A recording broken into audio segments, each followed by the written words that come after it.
Dereta, dereta, dereta. Stop. Okay. Hop. Don't move.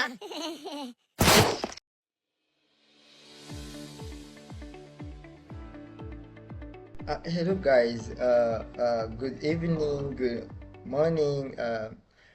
It depends where you're from. First, I greet you. Yeah, where you from? Let's.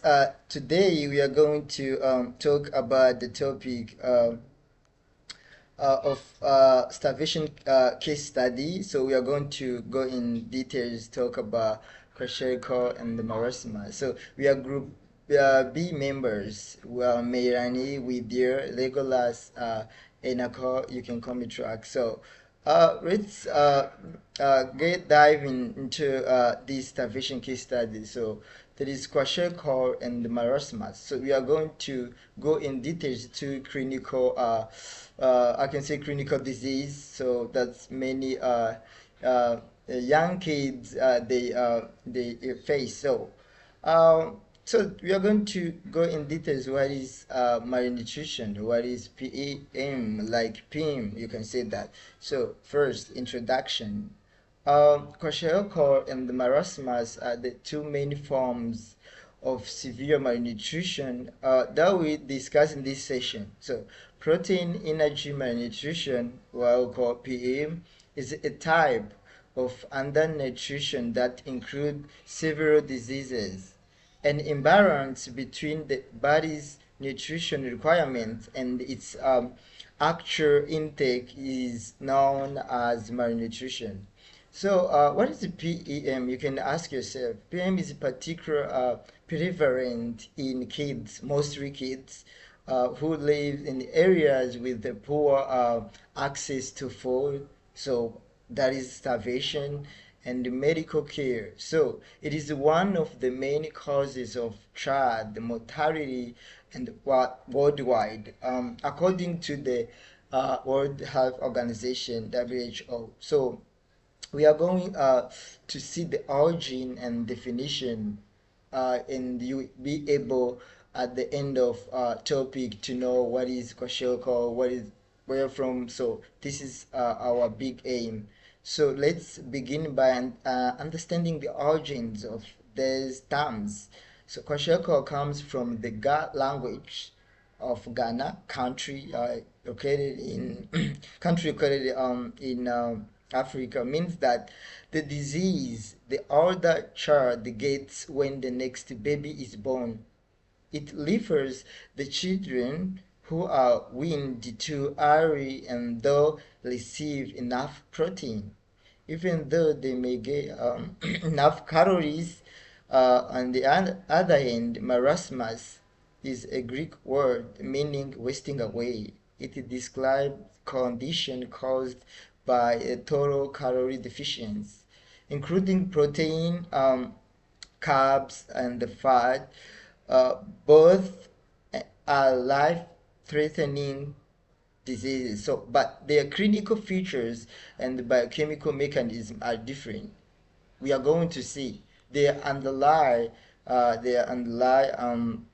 under malnutrition, but we are going to see the difference of the life-threatening diseases. So first, you can ask yourself, what is malnutrition? Yeah, how can I know someone has malnutrition? How can I manage? What is clinical symptoms? So I'm here to assist. Malnutrition refers to a condition that results from eating a diet in which nutrients are either not enough or are too much. It includes both undernutrition and overnutrition. I hope you understand this malnutrition. So if you understand malnutrition, let's go to another term where it's called PEM, is protein energy malnutrition. So PEM is a type of undernutrition seen in children mostly, especially in developing countries. It occurs when a protein or energy intake is insufficient to meet the body's needs. It is classified into two clinical forms, and we are going to go in details two clinical forms, which are Kwashiorkor and Marasmus. So allow me to go in details and you know the clinical symptoms and definition of those two terms. Let's get started. Kwashiorkor is the origin of the term from the Ga language, as we have seen in introduction, means the sickness of the older child gets when the next baby is born. Describes a child willing to hurry and then feed a diet low in proteins but high in calories, like cassava or rice water. So definition, to be brief, kwashiorkor is a form of severe malnutrition caused by insufficient protein intake despite having adequate or near adequate energy intake. So, how can you differentiate from marasmus? Origin of the term we are going to see. As we have seen in the introduction and the beginning, it's marasmus from the word Greek means maro means marasmus. So marasmus, it's kind of difficult. I know you know English. Okay, it's okay. So meaning withering in English or wasting away. So definition of marasmus is a severe form of undernutrition caused by deficiency of all total macronutrient. So it's different from kwashiorkor because kwashiorkor is only proteins, but here it's deficiency of all macronutrient, especially energy calories. So it leads to wasting of fat and the muscle and extreme thinness. This is the critical symptom, really thinness, extreme thinness. So for the more information, you can check this footnote, the reference WHO 1999. Okay, so my friend, they are going to tell you like comparison between like to know Kwashiorkor and the marasmus. So that is for me. I hope like you continue to get excited about this topic. Okay, guys, and then I will explain about the metabolism of Kwashiorkor and Marasmus. So, the first I will explain the Kwashiorkor metabolism. Kwashiorkor is a form of severe malnutrition primarily characterized by protein deficiency. Even when caloric intake might be somewhat adequate, the body's inability to synthetic sufficient plasma proteins, notably albumin, led to a decrease on thick pressure, causing fluid to leak from blood vessel and resulting in the characteristic edema or swelling. Furthermore, the lack of adequate amino acid impairs essential enzymatic and hormonal function, contributing to infrared liver detoxification and the development of a fatty liver. Since energy intake isn't completely absent, some insulin secretion occurs, which paradoxically suppress fat breakdown, contributing to fat accumulation. And then the marasmus metabolism.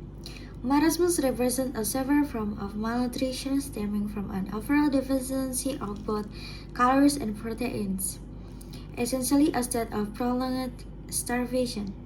This condition is marked by very low insulin levels and elevated cortisol or glucagon, signaling the body to break down its own tissues for energy. The primary response involves extensive lipolysis, or breakdown of fat stores, to fuel the body through fatty acid oxidation. As fat reserves deplete, the body resorts to muscle proteolysis, breaking down muscle protein into amino acid for gluconeogenesis, or glucose production, leading to severe muscle wasting. In prolonged cases, the brain adapts to untilase ketone bodies, derived from fat breakdown as an alternative energy source. Kwashiorkor and marasmus are both types of severe malnutrition, but they happen in different ways. Kwashiorkor is caused by a lack of protein, even though the person still gets enough calories from carbohydrate. It often affects children between 1 to 3 years.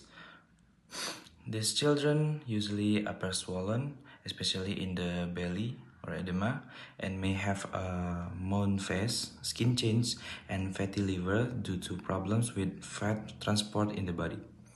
They often have a poor appetite and lose muscle, but some fat may still be present. On the other hand, marasmus is due to a total lack of both calories and protein. It usually affects infants under 1 year old. These children look very thin, with ribs clearly visible, and they do not having swelling. In marasmus, both fat and muscle are used up, so the children becomes extremely wasted. The liver stay normal, no fatty liver, and their appetite is usually still good because the body is starving and wants food. For starvation ketoacidosis, when the body doesn't get food for a long time, like in starvation, this happens step by step. No food equals no sugar. Our body usually uses sugar from food for energy, but during starvation, sugar runs out. Body starting burning fat for energy. Since there is no sugar, the body breaks down the fat. This process is called lipolysis to get energy. Ketones are made. When fat is used, the body produces ketones body. These ketones can be used by the brain and body as fuel instead of sugar. Too many ketone equals acid in the blood. If ketones build up too much, the blood becomes acidic. This is called ketoacidosis and it can be dangerous for the body, especially in children or people who are very weak. And for prevention and management, how to overcome: first, early detection by growth chart, then nutrition education, therapeutic food, gradual feeding, vitamin or mineral supplementation, and address underlying poverty or infection. And for the continued, treat infection and root causes like poverty, and nutrition education like balanced diet and protein food. And last, grow monitoring using tools like MUAC, mid upper arm circumference. Thank you. Thank you, everyone! Thank you, Elmar! Boom!